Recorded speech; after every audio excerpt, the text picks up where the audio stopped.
Olá para você que me acompanha a partir de agora. No vídeo de hoje falaremos sobre o provimento e suas formas, tá? Então vamos começar a falar sobre esse tema para lá de interessante. Muito bem, vamos primeiro falar sobre o conceito de provimento, tá? Provimento vai ser o fato administrativo que se traduz com o preenchimento de um cargo público e vai ser encontrado aí na maioria da doutrina uma subdivisão desse conceito, tá? Provimento pode ser provimento originário, é aquele que o provimento se dá com o preenchimento de um cargo no início de uma nova relação estatutária, ou seja, porque o titular não pertencia ao serviço público anteriormente, ele vai criar uma nova relação jurídica, ele vai se inserir num quadro funcional divergente, diferente daquele que ele fazia parte até então. E também temos o provimento derivado, onde o cargo é preenchido por alguém que já tinha vínculo anterior com a administração e era submetido ao mesmo estatuto jurídico. Então a gente tem aí dois conceitos aí, de provimento, um cria uma relação nova, o outro apenas, vamos dizer assim, atualiza uma relação que já existia previamente. Muito bem, agora a gente continua falando sobre as formas de provimento, tá? São várias e a gente vai começar pela nomeação, que é a mais famosa. A nomeação é um ato administrativo que vai materializar o provimento originário, ou seja, vai criar uma relação jurídica aí, tá? Que pode se tratar de um cargo vitalício ou efetivo, mas que é precedida sempre por um concurso público, tá? E se trata de um ato importante, solene, formal, mas que não é necessário, por exemplo, para um cargo de comissão, tá? Porque esse é um cargo de livre nomeação e livre exoneração, portanto essa formalidade é dispensada. Mas para cargos efetivos ou vitalícios é um requisito sine qua non, tá? A nomeação é um ato que materializa de fato, que cria o simbolismo e a transformação na realidade do provimento originário. A segunda forma de provimento é a transferência, tá? Que, como o nome já revela, em outros conceitos que possamos associar aí, é a passagem do servidor do seu cargo para outro de igual denominação, situado em quadro funcional diverso. É importante esclarecer alguns detalhes aí. O indivíduo, enquanto está em situação de transferência, caso ele tenha que aguardar até efetivamente ser transferido, ele não tem prejuízo salarial, é uma garantia que ele possui. Seguindo aí, nós temos a readaptação, que é a forma a qual um servidor passa a ocupar um cargo diferente daquele que ocupava inicialmente, tá? Em razão de uma readequação funcional após a ocorrência de uma limitação física ou psíquica sofrida. Não necessariamente essa limitação ela tem de ser fruto do exercício do trabalho. O indivíduo pode sofrer um acidente automobilístico, por exemplo, ficar limitado fisicamente e aí tem que ser, e assim, de forma particular, e aí tem que ser adaptado para uma função nova, uma função diferente daquela que ele exercia inicialmente, porque perdeu, por exemplo, a visão. Não há problema nenhum nisso. Então a readaptação é o servidor sendo realocado, recolocado, reposicionado dentro do quadro funcional, a fim de se aproveitar a sua força de trabalho em uma função a qual ele consegue desempenhar com a qualidade que desempenhava primeiro, aquilo que se espera dele, por ser servidor. A promoção ou a progressão é literalmente o avanço na carreira, tá? Dentro de uma função. E esse avanço se dá por meio do que prevê o regime estatutário desse indivíduo. Lembrando aí que os servidores públicos submetidos a um estatuto, eles obrigatoriamente têm nesse estatuto, que é lei, meios e maneiras de progredir na profissão, através de determinadas metas e requisitos a serem preenchidos. Uma vez preenchidos, o indivíduo se promove para uma nova função ou progride salarialmente na sua função. A remoção e a redistribuição é apenas o servidor sendo deslocado, tá? Dentro do mesmo quadro no que diz respeito à remoção e na redistribuição, deslocamento para quadro diverso. Ou seja, no primeiro a gente tem o servidor sendo deslocado para o mesmo quadro e no segundo para um quadro diverso. Mas é importante frisar que não é simplesmente a troca, mas uma reorganização das funções que aquele servidor exerce dentro do mesmo quadro funcional, de repente dentro de uma unidade diferente, mas dentro do mesmo âmbito, da mesma competência. Tá?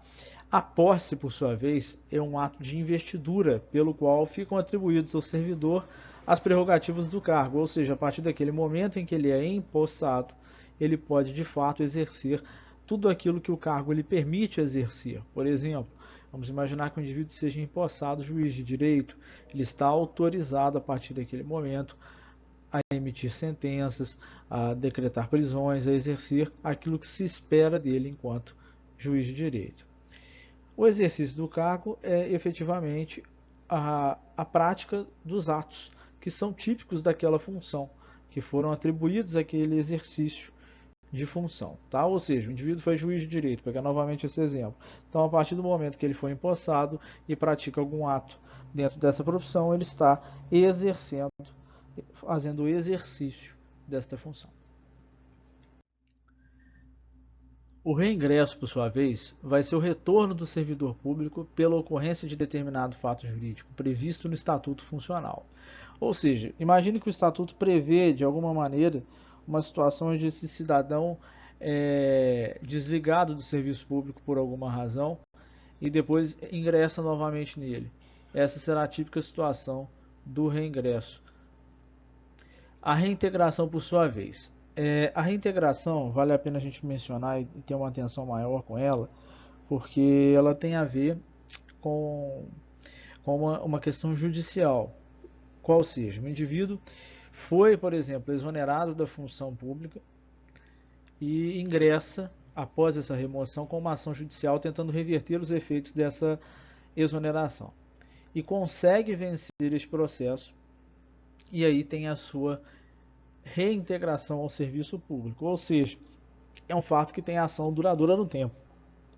Entre o ato que leva à exoneração e o fato que leva à reintegração podem ter ocorrido anos, tá? E nada impede que esse indivíduo, ao ser reintegrado, tenha que readaptar-se a alguma função, tá? Nada impede, mas é uma das mais interessantes formas de provimento que a gente pode destacar aqui agora.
A vacância, por sua vez, é um fato administrativo funcional que se traduz em poucas palavras na ausência de titular de determinada vaga dentro dos quadros da administração.